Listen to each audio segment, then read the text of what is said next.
Good evening. So a little bit of a different perspective tonight. I just get sick of sitting in that chair, so I'm just sitting on the bed. I've swiveled my monitor. But yeah, today I want to talk about the news that the English school Metten has collapsed. So some of you may be aware of this school, some of you may not be aware of this school. One famous, or he's more famous than me, a Chinese YouTuber, Walkabout Rojo. He actually used to work at Metten, and he made a few videos about what that was like. Now, my former colleague at Wall Street English sent me a Reddit thread about Metten, and he kind of, I guess, was suggesting that I might end up making a video about this, and I'm more than happy to share this news, and like with the Wall Street English stuff, I hope that this channel can be a bit more than just me sharing my opinions about things. I hope that some of the members or subscribers or viewers that have worked at Metten can share a bit of information. And anyway, so the post here, the Reddit post, is basically similar to Webby, similar to Wall Street English in the end. They've owed lots and lots and lots of salary, and they've just closed their doors. So students are in the lurch. Teachers are obviously in a bad place as well. They're up a certain creek, without a certain paddle. And there's all the regular kind of guys who are complaining and sort of almost reveling in the fact that it's collapsed, and then you've got other people who are sort of saying, well, actually I had a great experience. My personal view of Metten was that it wasn't a great school because the salaries were quite low. It's a Chinese school for adults, and a bit like Webby, they went off chasing the kids' money, but then the double reduction policy came, and but it's just like another school, I guess, that has collapsed. And I feel for the teachers there. I mean, it seems amazing that they were able to survive the pandemic, because that can't have been easy for them to survive that, but they somehow pulled through the pandemic, and in the end it was just what has now happened. Like, the doors are locked, and everybody's been told that, and similar to Webby, I don't want to just sit here and just read a thread, but similar to Webby and Wall Street English, they were selling contracts right up until the end, and the owners, I mean, this guy left a very kind of funny comment. He said, I should quote him actually, because it's quite original.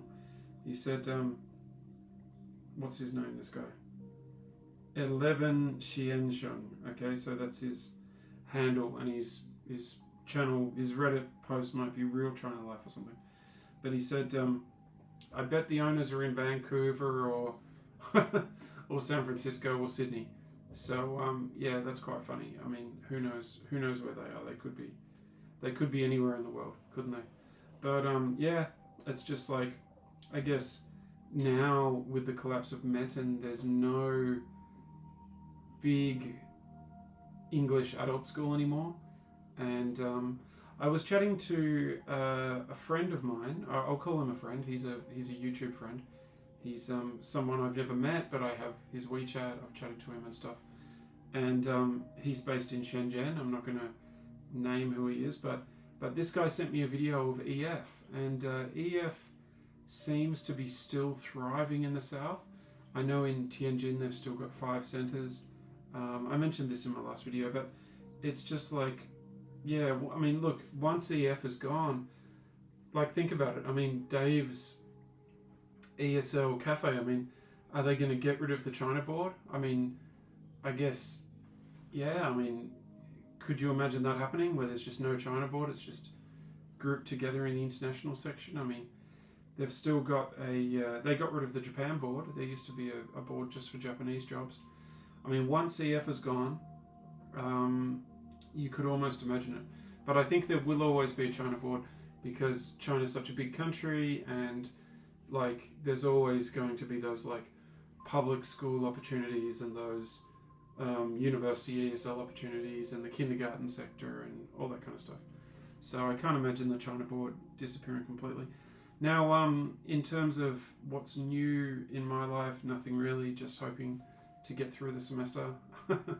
And there's a bit of optimism about COVID because things have been, in theory at least, slightly relaxed. So there's no medium risk areas anymore, and there's no close contacts of close contacts. If you're not a close contact, you're not a close contact of a close contact. So that might sound really sort of bizarre to somebody who's not in China, but basically, like, you know, that scales down, it reduces down the number of people impacted by COVID control measures quite dramatically. I was locked in the house for like 3 days or something because my wife was like a close contact of a close contact. So now that's never going to happen again. And, well, twice actually, yeah. So, yeah, because my mother-in-law was also a close contact of a close contact. So, well, she was actually close contact of a close contact of a close contact. So now that's gone. And the other good thing is the high risk. There's high risk areas and there's low risk areas. High risk areas are places where people actually, someone has COVID, like could be a building. Now, if there's 5 days of people in that place not getting COVID, it changes to a low risk. So that should make it better as well. And they're trying to focus on making communities like, I mean, it might sound just bizarre to someone who's not in China, but it is a bit of good news. And the other thing that's good news is the quarantine. So people coming into China now, it's 5 days centralized quarantine at a hotel, and then 3 days at home. So yeah, it's becoming a bit better. I mean, that gives me a little bit of hope, slightly. Yeah, I mean, that's all I wanted to talk about. The Metten thing, again, like if you have worked for Metten, let me know. I always thought it was like a bit of a second-rate sort of school, but it's really funny to hear these guys, you know, they're talking about like their own little internal jargon. This guy was sort of saying, my student was an EM3, but I got it to an EM4. You know, I mean, sometimes when you work for a company, it's very easy to think that the jargon that you use is just universal. Like, I remember Wall Street English, you know, like, oh, they're a way stage, or they're a, I mean, that is a universal term, but talking about encounters, for example, like, oh, my student had an encounter, and I had to repeat them on their encounter, and so on. But look, it is the end of an era. I mean, I came in at the tail end of it. I wish I'd gone and taught China ESL straight out of university, because I would have made a lot more money, and I probably would have ended up in all sorts of trouble. But yeah, I got the tail end of it, and it was a golden age. It was a golden age of. It wasn't just about the English, you know. You had just so many points of contact, so many interactions between Chinese people and foreigners, and I honestly think it did the country a lot of good, you know. Like, I mean, I remember so many people would come in with these preconceived notions of what a foreigner was, or, you know, what we thought about something, and after teaching them for a few months, they're like, oh, you know, like these guys are just kind of like me, you know. And yeah, I feel like it did do the country a lot of good, you know. Might have done some harm as well. Some of the teachers breaking all the girls' hearts and stuff, but yeah, I think on the whole it did everybody a lot of good, and it certainly did the teachers a lot of good. I mean, it enabled so many people to leave their country, have an adventure, earn some money, change their life, and yeah, like I certainly don't. I'm certainly not reveling in the total collapse. I mean, that's what we're witnessing now, the total collapse of ESL in terms of adult education. Yeah, I mourn for it. You know, I mourn for ESL. I mourn for it. You know, to be honest, it's very sad to me. I mean, it's still there's still a pulse there. I mean, there's still stuff like what I've been doing with the corporate stuff, and there's still a couple of schools out there in the in the Sino space, but by and large, the days of thriving, energetic, dynamic, vibrant ESL schools for adults is gone. It's like the dinosaurs, you know, like where are the dinosaurs? The dinosaurs are gone.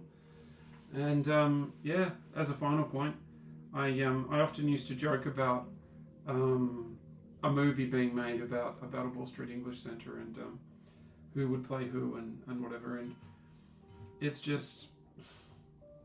a bit like Titanic now, you know. Like, I mean, that if you were going to make a movie about China ESL at this point, you'd be it'd be like a Titanic type movie, you know, where it's like, yeah, the double reduction policy is like the iceberg, and yeah, it's just kind of over.